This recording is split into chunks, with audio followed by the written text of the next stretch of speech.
मैं सभी पत्रकार साथियों का, चाहे प्रिंट मीडिया हो चाहे इलेक्ट्रॉनिक मीडिया हो, सबका धन्यवाद देता हूं। उन्होंने लगातार 2 वर्ष संसद की कार्रवाई को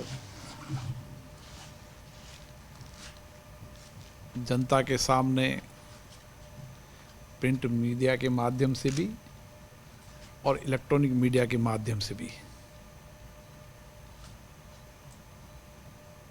इस संस्था की मर्यादा बढ़ाने में महत्वपूर्ण भूमिका निभाई, क्योंकि यहाँ संसद में होने वाली चर्चा, संवाद, वाद विवाद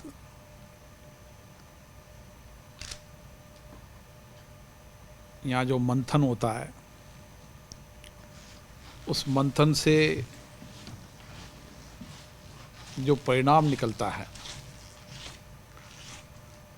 वो देश के कल्याण के लिए होता है।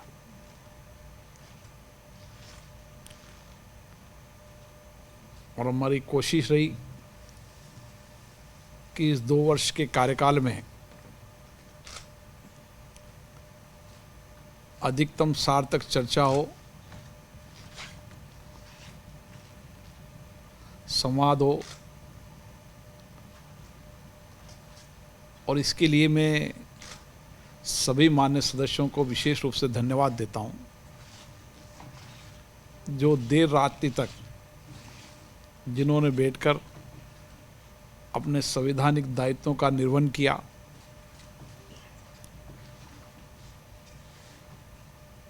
विधायक कानून बनाने में महत्वपूर्ण भूमिका निभाई, देश के ज्वलंत मुद्दों पर चर्चा की,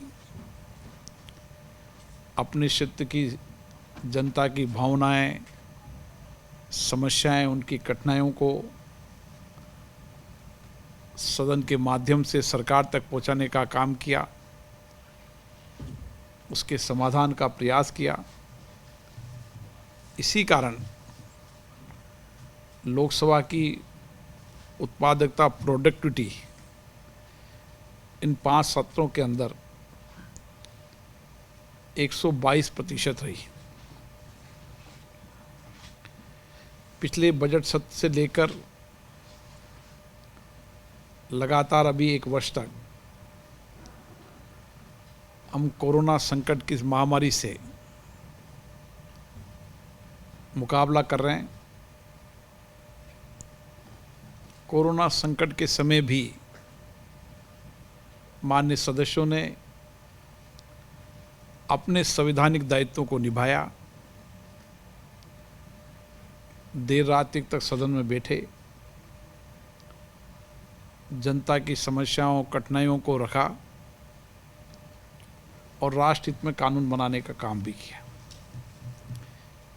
इसके लिए मैं देश के प्रधानमंत्री, सदन के नेता, माननीय प्रधानमंत्री नरेंद्र मोदी जी, सभी दलों के नेता, सभी माननीय सदस्यों को 2 साल के इस कार्यकाल के लिए उनको बधाई देता हूं, शुभकामनाएं देता हूं कि उनके सक्रिय प्रयासों से, सहयोग से ही हम सर्वसम्मति से सदन को चला पाए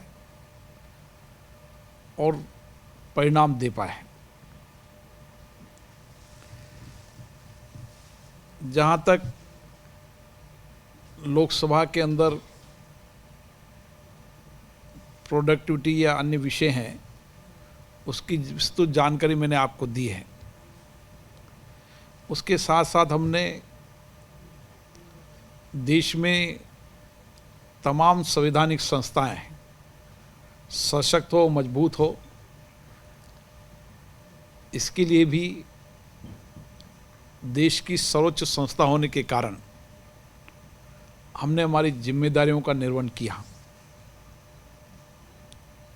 पीठासीन अधिकारी सम्मेलन को 100 वर्ष होने जा रहे हैं।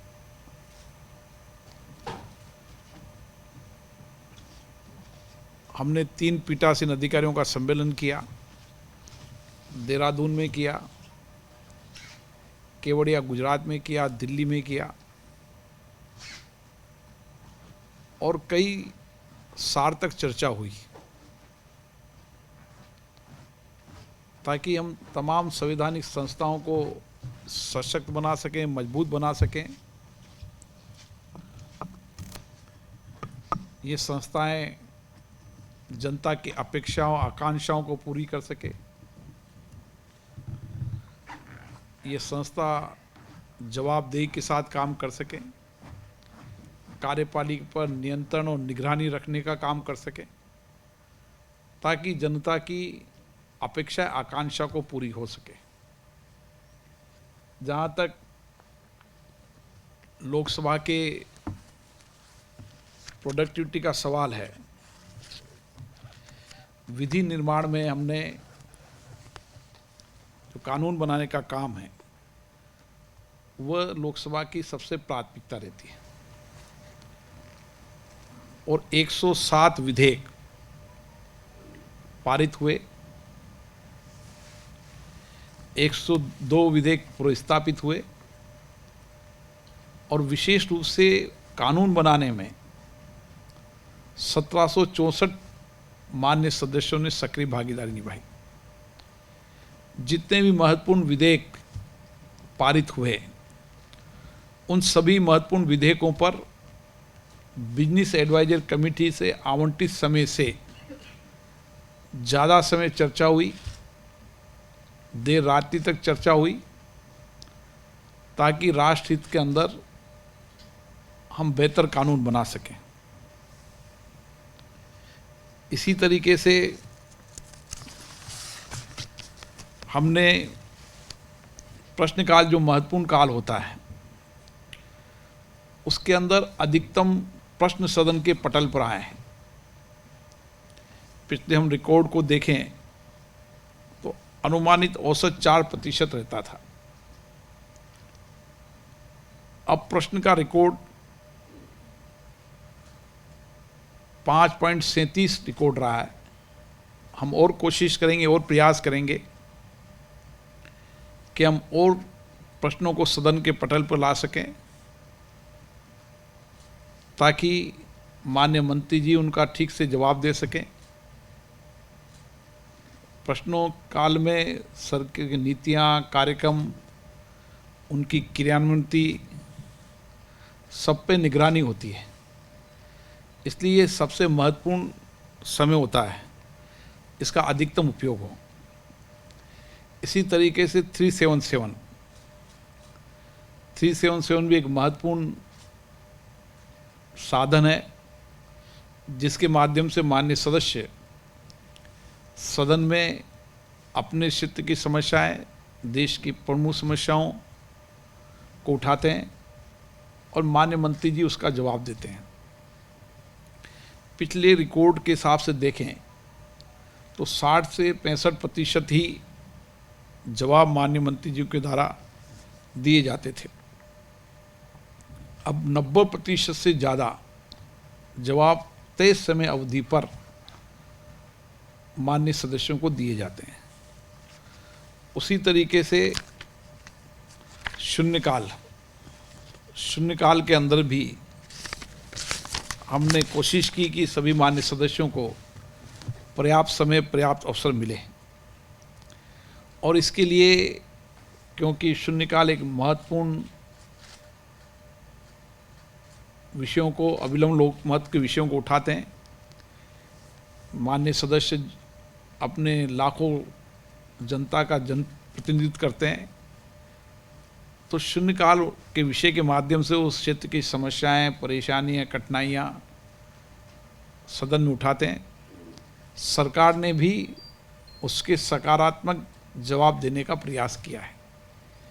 ये भी इस कार्यकाल की महत्वपूर्ण उपलब्धि रही कि माननीय सदस्यों को उसका जवाब मिला। इसी तरीके से तमाम ज्वलंत मुद्दों पर चर्चा हो, संवाद हो, इसके लिए हमने एक अच्छे वातावरण बनाने का काम किया। जहाँ तक सदनों की बैठक का सवाल है, 114 बैठकें, जो अभी तक हम 14वीं-15वीं लोकसभा से देखें तो सबसे ज़्यादा बैठक हुई और ज़्यादा घंटों तक चली, देर रात्रि तक भी चली।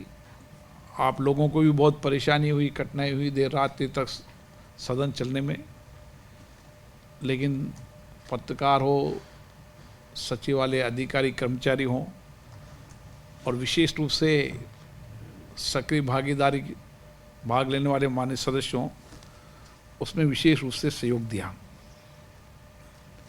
कुछ इनोवेशन हमने किए कि जितने भी माननीय सदस्य हैं उनका क्षमता का निर्माण हो, वो डिबेट के अंदर वाद विवाद में हिस्सा लें, तो उनकी कैपेसिटी बिल्डिंग करने के लिए हमने 24 घंटे हमारी रिसर्च विंग को ऑनलाइन किया और जब भी कोई माननीय सदस्य किसी विषय पर रिसर्च पेपर चाहता है तो उनको उपलब्ध कराते हैं। हमारा ग्रंथालय लाइब्रेरी भी विश्व की सबसे बड़ी लाइब्रेरी है। हमने कोशिश की कि जितनी भी पुस्तकें हैं उन पुस्तकों को डिजिटल तरीके से, कौन कौन सी पुस्तकें वह डिजिटल लाइब्रेरी में देख सकें और माननीय सदस्यों की मांग पर होम डिलीवरी, उसके घर तक पुस्तक पहुंचाने के लिए भी हमने प्रयास किया। जहाँ तक अंतर्राष्ट्रीय संसदीय यात्रा का प्रश्न है, इंटर पार्लियामेंट यूनियन, अंतर संसदीय संघ, उसकी समितियों के अंदर भी 10 से ज़्यादा सदस्य, माननीय सदस्य निर्वाचित हुए, जो भी अभी तक का रिकॉर्ड है। आईपीयू के अध्यक्ष यहाँ पर आए थे और समय समय पर हम हमारे देश की लोकतांत्रिक संस्थाओं की संवैधानिक परंपरा, परिपाटी, नियम, प्रक्रियाएं और कैसे भारत में लोकतंत्र सशक्त मजबूत है, इसके बारे में समय समय पर विश्व के अन्य संसदीय संस्थाओं को भी जानकारी देते रहते हैं और कई देश के मेंबर ऑफ पार्लियामेंट, उनके सचिवालय के कर्मचारी यहाँ पर प्रशिक्षण प्राप्त करने आते हैं। हम प्राइड संस्था के माध्यम से हमारी प्रशिक्षण के दायरे को और बढ़ा रहे हैं। इसके लिए समय समय पर इंटरनेशनल स्तर का हमारा प्रशिक्षण हो। लोकतंत्र हमारी प्राचीन सभ्यता का हिस्सा है। सहज रूप से भी हमारे जीवन की कार्यशैली में लोकतंत्र है, क्योंकि गांवों से लेकर अभी तक हम देखें तो लोकतंत्र की यात्रा हमारी सुखद रही है और आज़ादी के बाद हमने लोकतंत्र को सशक्त मजबूत करने के लिए काम किया है। जनता का भी लोकतंत्र के प्रति विश्वास भरोसा बढ़ा है। इसलिए 17 आम चुनाव के अंदर लगातार मत प्रतिशत का बढ़ना, महिलाओं की सक्रिय भागीदारी बढ़ना, ये हमारे लोकतंत्र को सशक्त मजबूत करने की दिशा में एक महत्वपूर्ण कदम है। और सहज रूप से सत्ता का हस्तांतरण होना, ये भी इतने बड़े लोकतंत्र की विशेषता है जो शायद विश्व के बहुत कम देशों के अंदर मिलती है। मुझे आशा है कि हम देश की सर्वोच्च संस्था संसद को और सशक्त बनाएंगे और मजबूत बनाएंगे और जवाबदेही बनाएंगे, ताकि यहाँ पर जनता की अपेक्षाएं, आकांक्षा पूरी हो सके, जनता की परेशानियों को कम कर सकें और जनता सुखद अनुभव महसूस करे। इसके लिए ये संस्था हमारे लगातार प्रयास करती रहेगी। देश की जनता का भी संसद के प्रति विश्वास बढ़ा है, भरोसा बढ़ा है। इसलिए मैं हमेशा माननीय सदस्यों से आग्रह करता रहता हूँ कि संसद में चर्चा हो, संवाद हो, वाद विवाद हो, व्यवधान न हो। ये हमारा मूल मंत्र होना चाहिए और इस मूल मंत्र को सभी देश और राज्य की संस्थाएं भी अपना रही है और हम सब एक अच्छा वातावरण बना रहे हैं कि धीरे धीरे संस्थाओं में बेल में आना, प्ले कार्ड लेना, नारेबाजी करना, इस प्रवृत्ति को धीरे धीरे कम करें और डिबेट और चर्चा और संवाद की प्रवृत्ति और परंपरा को और सुदृढ़ करें। मुझे आशा है कि आप सबके सहयोग से हम इसको और सशक्त करेंगे, मजबूत करेंगे, पारदर्शिता बनाएंगे, जवाबदेही बनाएंगे और आपका इसमें विशेष रूप से सहयोग रहता है। इसके लिए मैं आपको धन्यवाद देता हूँ।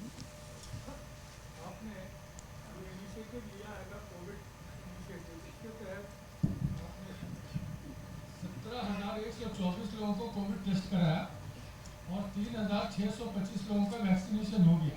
तो अब आपको लगता है कि हालात इस लायक हो गए कि नॉर्मल तरीके से ही लोकसभा और अभी पार्लियामेंट उस तरीके से फिर से चल पड़े और जर्नलिस्टों को भी उसी पैमाने पर उनकी एंट्री भी अलाउ हो? निश्चित रूप से सहज रूप से संक्रमण, कोरोना संक्रमण कम होता जा रहा है और हम सबकी भी ये अपेक्षा है कि संक्रमण और कम होना चाहिए, लेकिन हमें सजगता, सावधानी बरतनी होगी।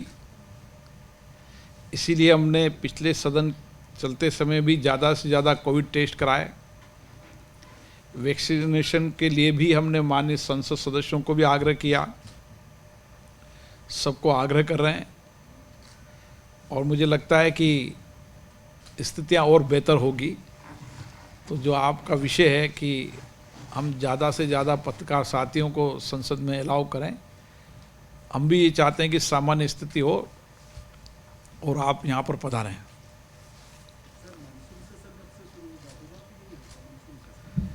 मानसून सत्र जो है उसका फैसला मंत्रिमंडलीय उपसमिति करती है, लेकिन मुझे संभावना है कि मानसून सत्र होगा। लोकसभा इसके लिए पूरी तरह से तैयार है और लोकसभा कोविड गाइडलाइन की पालना करते हुए संपूर्ण तैयारी हमने की है। आपके निर्णय पर काफी ज्यादा चर्चा हो रही है, सवाल भी उठाया जा रहा है कि आपने बहुत जल्दी फैसला ले लिया पशुपति कुमार पारस को संसदीय दल का नेता चुनने के बारे में, और उन्होंने आपको चिट्ठी लिखी चिराग पासवान ने और कहा कि राष्ट्रीय कार्यकारिणी की जो बैठक वहां बुलाई गई सिर्फ 9 सदस्य उनके शामिल थे और आनंद फानंद में इतनी जल्दी फैसला नहीं लिया जाना चाहिए, पुनर्विचार करना चाहिए। आपने अच्छा सवाल उठाया। बहुजन समाज पार्टी के अंदर भी संसदीय दल के नेताओं में बहुत बार परिवर्तन हुआ और मुझे लगता है कि जितनी जल्दी उनका निर्णय हुआ, मेरी शायद में उतनी जल्दी तो किसी का भी निर्णय नहीं हुआ। हमारे सेक्रेटेरिएट के अंदर कोई भी दल का संसदीय नेता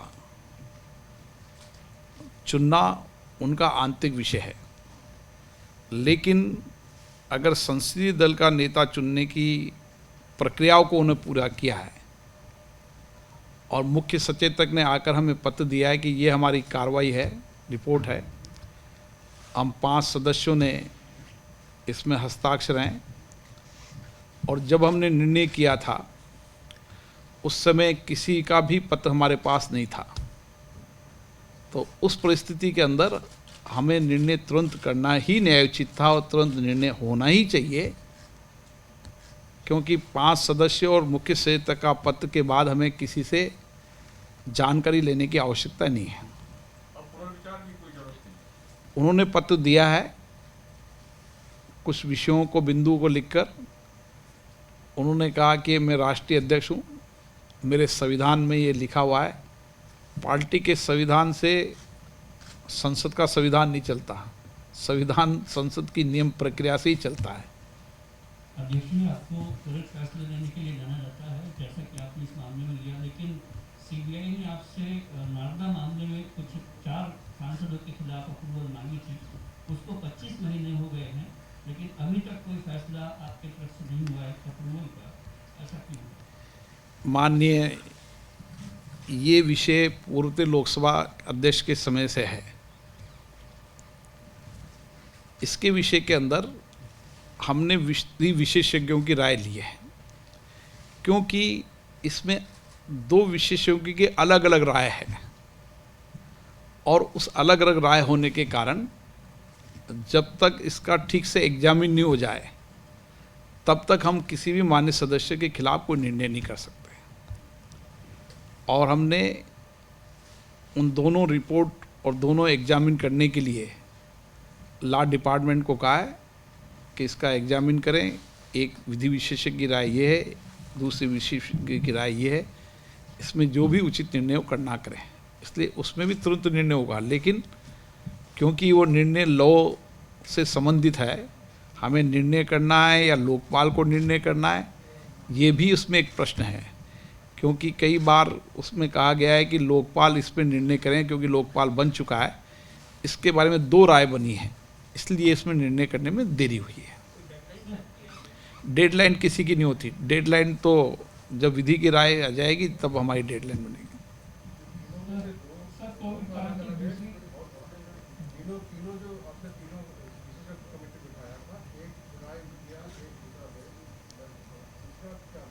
किसकी राय? हाँ, अलग अलग राय आई है, क्योंकि निर्णय करते समय जो लोग की एक राय आती तो हम तुरंत निर्णय कर लेते, लेकिन अगर अलग अलग राय आए तो उसको हम विचार करने के लिए दोबारा भेजते हैं। हमारी राय जब होगी, जब अंतिम राय आ जाएगी, जब सर कोविड की दूसरी लहर में हमने देखा है कि काफ़ी जानलेवा ये लहर रही है, और खासतौर से इस दौरान हमने ये भी देखा है कि ये चुने हुए जनप्रतिनिधि हैं वो गायब दिखे हैं, और जो व्यक्ति विशेष हैं वो मैदान में दिखाई दिए हैं। आपने सांसदों को चिट्ठी लिखी और उन्होंने जो काम किया उनका ब्यौरा भी मांगा, तो ऐसे कितने सांसद हैं जिन्होंने आपको ब्यौरा दिया था? अभी हमने पत्र लिखा है।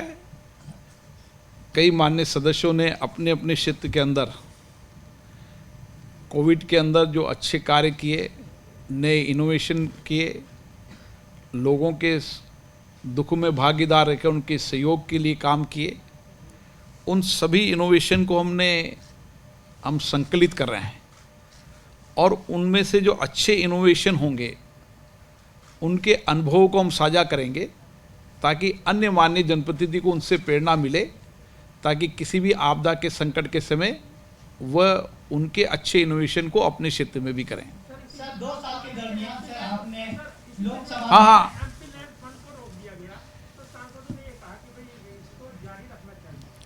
एमपी-लेड को बंद करने का काम संसद का नहीं है।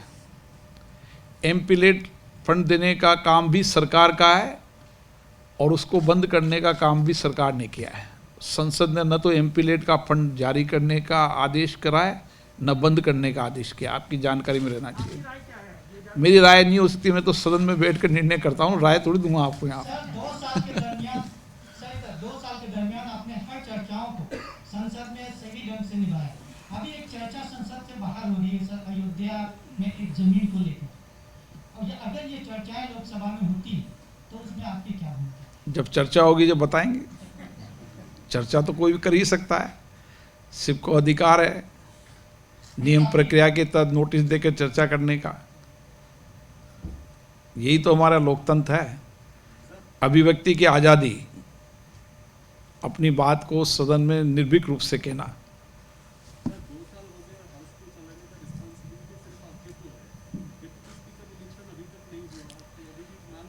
डिप्टी स्पीकर की नियुक्ति स्पीकर को नहीं करनी है। जिस दिन डिप्टी स्पीकर की नियुक्ति स्पीकर को करनी होगी उस दिन कर देंगे। अध्यक्ष जी, सेंट्रल विस्टा प्रोजेक्ट के तहत नए पार्लियामेंट का काम बड़ा जोर शोर से दिखाई दे रहा है, लेकिन आपने देखा कि विपक्षी दल खास करके राहुल गांधी के नेतृत्व में बहुत सारे सांसदों की आपत्तियां थी कि इस दरमियान ये कामकाज नहीं होना चाहिए महामारी को देखते हुए। आपको क्या लगता है, बतौर लोकसभा अध्यक्ष, आप तैयार हैं नई बिल्डिंग में संसद सत्र? नई बिल्डिंग के बारे में सदन के दोनों सदन, लोकसभा और राज्यसभा, दोनों सदनों ने सरकार से आग्रह किया है कि संसद का नया भवन बनना चाहिए। हमारी संसद की ये वर्तमान इमारत है वो ऐतिहासिक है, हमारा आस्था का केंद्र है, यहाँ हमें आज़ादी की यात्रा भी यहाँ हमने लिखी, संविधान बनाने का काम भी यहाँ हुआ, कई ऐतिहासिक फैसले हुए। इसलिए ये ऐतिहासिक भवन है हमारा आस्था केंद्र। लेकिन इस भवन के अंदर आंतरिक रूप से आवश्यकताओं के अनुसार बहुत परिवर्तन किए गए। अब उसमें कोई विस्तार की गुंजाइश नहीं है। हमें संसदीय कामकाज को, उसकी कुशलता को और बढ़ाना है, नई टेक्नोलॉजी का उपयोग करना है, ग्रीन बिल्डिंग होना चाहिए, सुरक्षा की दृष्टि से नई टेक्नोलॉजी होनी चाहिए। इसके लिए हमने सरकार से आग्रह किया था और उसके बाद इसके भवन के नक्शे अगर विषय के बारे में हमने जनरल पर्पज कमेटी के मीटिंग में, जिसमें सब दल के नेता होते हैं, संसदीय समिति के अध्यक्ष होते हैं, उसमें हमने उसकी चर्चा की और उसके बाद ये भवन निर्माण का कार्य शुरू हुआ। इसमें हमारे आग्रह पर सरकार ने भवन निर्माण का कार्य शुरू किया है नई संसद का। ये मेरा इसमें कहना है। अपोजिशन लीडर्स के जो रिएक्शंस आ रहे हैं इसको लेकर आप अब लोकतंत्र के अंदर रिएक्शन, आरोप प्रत्यारोप, अपनी बात कहने का सबको अधिकार है। लेकिन जब संसद के अंदर मैंने मेंशन किया था, राज्यसभा में मेंशन किया था, तब किसी ने खड़े होकर नहीं कहा था कि नया भवन नहीं बनना चाहिए, या जनरल पर्पज कमेटी में किसी ने नहीं कहा था कि नया भवन नहीं बनना चाहिए। न मेरे पास कोई पत्र आया था कि नया भवन नहीं बनना चाहिए। उस समय की परिस्थिति में जो निर्णय हुआ वो हमने सरकार को अवगत कराया, सरकार ने हमें निर्णय की स्वीकार किया। और बताएं, क्लेरिटी और ले लो, बताओ। तो अध्यक्ष जी, जैसे राहुल गांधी कहते हैं कि भाई मेरी तो परिधि, मेरी पार्लियामेंट है, ठीक है ना। बाहर कुछ कहता है इस विषय में मैं टिप्पणी नहीं करता कभी। मेरी परिधि के अंदर जो मेरा कार्यक्षेत्र है, और कार्यक्षेत्र में मैंने तीनों बातें बताई आपको कि हमने सरकार से आग्रह किया, जनरल पर्पज कमेटी में हमने नक्शे पर डिस्कस की। उस समय तक जब भवन निर्माण के लिए हमने सरकार को फैसला, किसी माननीय सदस्य ने नया संसद भवन नहीं बनना चाहिए इसकी कोई आपत्ति नहीं की। अब बाहर चर्चा करने के लिए तो सब स्वतंत्र है। और कोई क्लियरिटी हो तो बताए इस बारे में, पूछना हो कोई बताओ। अक्टूबर 2022 इसका लक्ष्य रखा है। मुझे लगता है कि हम जो लक्ष्य रखा है उस समय तक ये भवन बन जाएगा। कितना प्रतिशत अभी काम हो गया? अब प्रतिशत तो नहीं, लेकिन अभी जो लक्ष्य है उससे 16 दिन हम पीछे चल रहे हैं कोरोना के कारण। पहले हम 27 दिन आगे चल रहे थे, अब 16 दिन पीछे चल रहे हैं। मुझे लगता है कि इसको हम कवर कर लेंगे। 2022 की बात करें साहब, 2023 की, 2022 नवंबर में जब आज़ादी के 75 साल होंगे, जो नए संसद भवन में होगा, आप भी वहाँ पर रहेंगे। अध्यक्ष जी, चूंकि पार्लियामेंट के साथ पार्लियामेंट्री कमेटी का एक बहुत महत्वपूर्ण रोल होता है, लेकिन पिछले दिनों हम देख रहे हैं कि बहुत सारे लोग, बहुत सारे नहीं, आप नाम बताओ, बहुत सारे मत बताओ। मैं वही बता रहा हूँ कि आप चर्चा करो खुल के, जैसे संवाद वहाँ करते हो चर्चा करो। कितने लोगों ने मुझे लिखा वर्चुअल होना चाहिए? तो एक तरफ ये बात आप बहुत सारे लोग नहीं, मतलब ये बोलो कुछ लोगों ने। नहीं अध्यक्ष जी, मेरा सवाल ये है, हाँ, वर्चुअल का सवाल है ना आपका। नहीं अध्यक्ष जी, मेरा सवाल था कि जैसे पार्लियामेंट की जो स्टैंडिंग कमेटी ऑन डिफेंस है, तो उसमें कई सांसद, खास करके राहुल गांधी अनुपस्थित रहे। तो इस तरह बहुत सारे जो सांसद हैं कमेटियों में अनुपस्थित रहते हैं। वहीं दूसरी तरफ ट्विटर जैसी कंपनियां बहुत तरजीह नहीं दे रही है पार्लियामेंट स्टैंडिंग कमेटी को। तो ऐसा नहीं है कि कोई पार्लियामेंट कमेटी में कोई तरजीह नहीं देता है।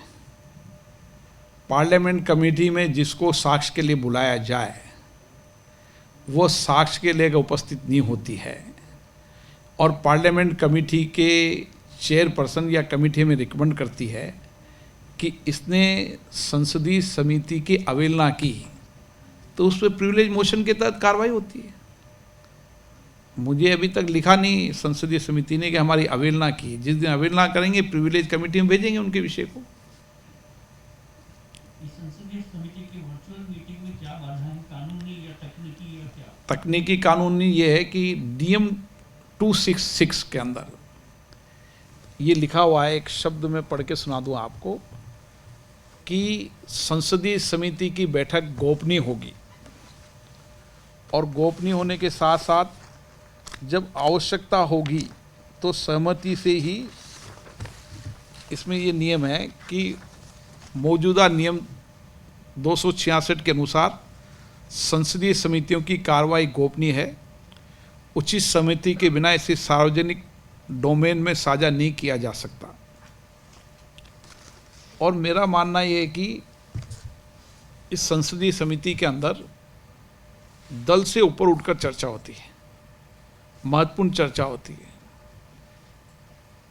कई लोगों के साक्ष्य भी लिए जाते हैं, कई स्टेक होल्डर भी उसमें आते हैं, और क्योंकि वह रेगुलर बैठक चलती है, उसमें निर्णय होने के बाद जब संसदीय समिति अपनी रिपोर्ट बना देती है और रिपोर्ट बना के बाद जब स्पीकर के पास आती है, मेरी स्वीकृति के बाद उसको सदन में रखा जाता है और उस सदन में रखने के बाद वो पब्लिक डोमेन में आती है।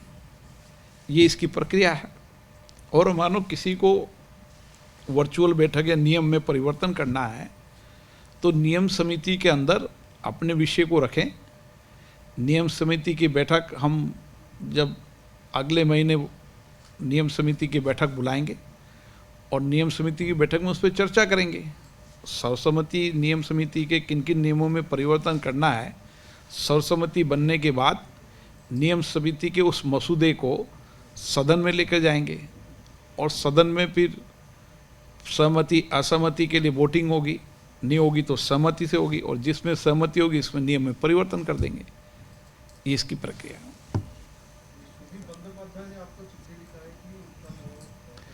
हाँ, सुधीर बंदोपाध्याय ने दल बदल कानून के तहत कार्रवाई के लिए 2 माननीय सदस्यों के लिए पत्र लिखा है और कुछ कमी थी, उन्होंने उसको पूरी कर दी है। हमने अब जो उनके खिलाफ उन्होंने लिखी है उनका पक्ष जानने के लिए हम उनको नोटिस देंगे। उनका पक्ष आने के बाद फिर हम समिति में ट्रांसफ़र करेंगे उस विषय को। दल बदल कानून की एक प्रक्रिया है, वो नियम में आता है नहीं आता, वो समिति डिसाइड करेगी। समिति की रिकमेंडेशन मेरे पास आएगी, फिर मैं निर्णय करूँ। और कोई विषय? बिल्स वगैरह पास हुए इन 2 सालों में, तो एक शॉर्ट ड्यूरेशन डिस्कशन और कोई ज़्यादा आपने ये नहीं किया है? शॉर्ट ड्यूरेशन और कॉल अटेंशन, उस पर भी बिजनेस एडवाइज कमेटी में मीटिंग में चर्चा हुई थी। और क्योंकि उसके बाद लगातार सदन कोविड के ऐसे समय में चले जब सदन की बैठकें हमें कम करनी पड़ी 20 सत्र में से। लेकिन निश्चित रूप से जो भी बिजनेस एडवाइजर कमेटी में निर्णय होंगे उसमें इन सब चीज़ों पर चर्चा करेंगे।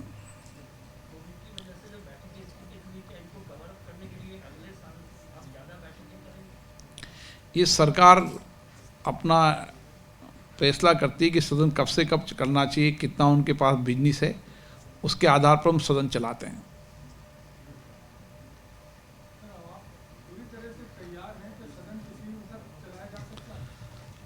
सदन हमेशा तैयार रहते हैं हम। सदन का जब कोविड के बैकग्राउंड में भी हमने पहले भी चलाया है और सुरक्षा की दृष्टि से मजबूती से चलाएंगे। बताएं, कोई मान्य सदस्य नहीं कहे मुझे बोलने का अवसर नहीं दिया पर्याप्त।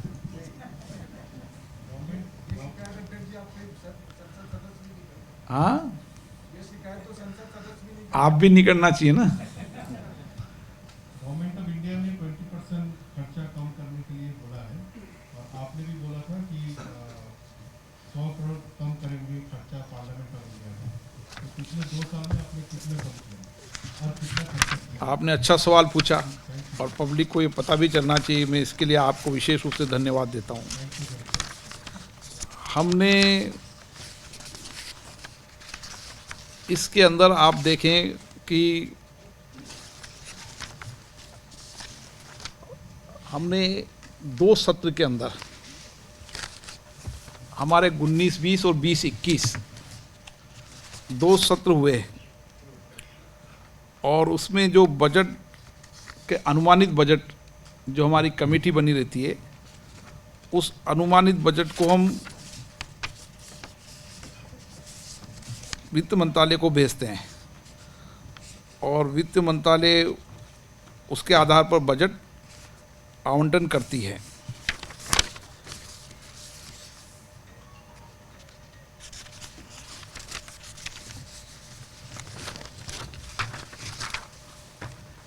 इसमें वित्तीय रूप से 19-20 के अंदर देखो, हमने इतनी बचत तो कर ली, आधी पार्लियामेंट की जितनी बिल्डिंग बनेगी ना, उतनी बचत तो हमने 2 साल में कर ली।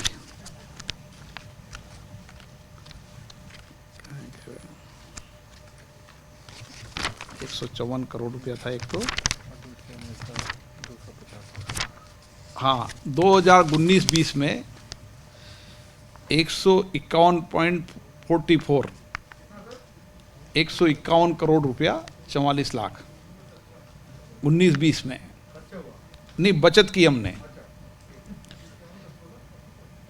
151 करोड़ 44 लाख 20-21 में 249 करोड़ 54 लाख, ये हो गया आपके 462 हो गए, 249 करोड़ 54 लाख। तो ये आप देखें कि हमने 937 करोड़ की बिल्डिंग बन रही है, आधी बचत तो हमने 2 साल में कर ली। कैसे किया, अब आप बताएं कैसे किया। आप कैंटीन से शुरू करें, 8-9 करोड़ रुपए कैंटीन में बचाया। जो इन हाउस प्रिंटिंग होती थी, पहले हम सारी प्रिंटिंग बाहर कराते थे, हमने इन हाउस प्रिंटिंग करी, उसमें 10-12 करोड़ रुपया उसमें बचाया। सैलरी में तो नहीं बचा सकते ना, हमने तो हमारे जो फंक्शन है 30% सैलरी को मत गिनो आप, हमने फंक्शन जो हमारे हैं, हमारे आंतरिक सचिवालय के कामों में कई हेडों में अलग अलग, आप बताए 1.5 करोड़ के फूल लगते थे यहाँ पे, वो हमने कहा भी फूलों की आवश्यकता नहीं 1.5 करोड़ की। ऐसे बहुत सारे हेड हैं, आधी बिल्डिंग का पैसा बचा लिया। सवाल नहीं, अनुरोध के रूप में एक शिकायत है कि लोकसभा के जो परमानेंट पासेस हैं वो अभी तक रिन्यू नहीं हुए। आप अच्छा हो, जल्दी कोविड संक्रमण कम हो तो हम आपको राज्यसभा के परमानेंट पासेस हाँ अलाउ करेंगे, हम विचार कर रहे हैं इस पर। उस समय क्या है, संक्रमण बहुत तेज था। अब आप बताएं 35% हमारे कर्मचारी संक्रमित थे। अब उस समय किसी को अलाउ करना, हाँ अब संक्रमण कम हुआ है तो अलाउ करेंगे, टीके का सवाल नहीं है, अब संक्रमण भी कम हुआ है।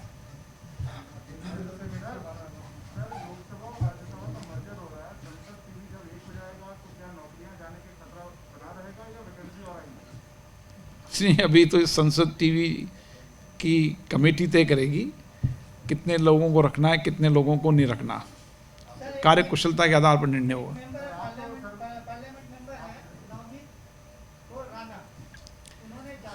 अब आप सब समझदार पत्रकार हो, न्यायालय के निर्णय पर संसद क्या करेगी भाई? नहीं, लोकसभा सांसद हो, अध्यक्ष नहीं है, आप परिधि समझें। आप लोकसभा स्पीकर की प्रेस कॉन्फ्रेंस में कोर्ट ने कोई निर्णय किया है, न्यायालय के निर्णय के अंदर कभी भी संसद का हस्तक्षेप नहीं होता। और ये न्यायालय ने निर्णय किया है, उन्होंने उस न्यायालय पर स्टे लिया है, सुप्रीम कोर्ट जाएंगे, सुप्रीम कोर्ट में जो भी निर्णय होगा उसके बाद निर्वाचन आयोग तय करेगा, इसमें संसद तय नहीं करती है।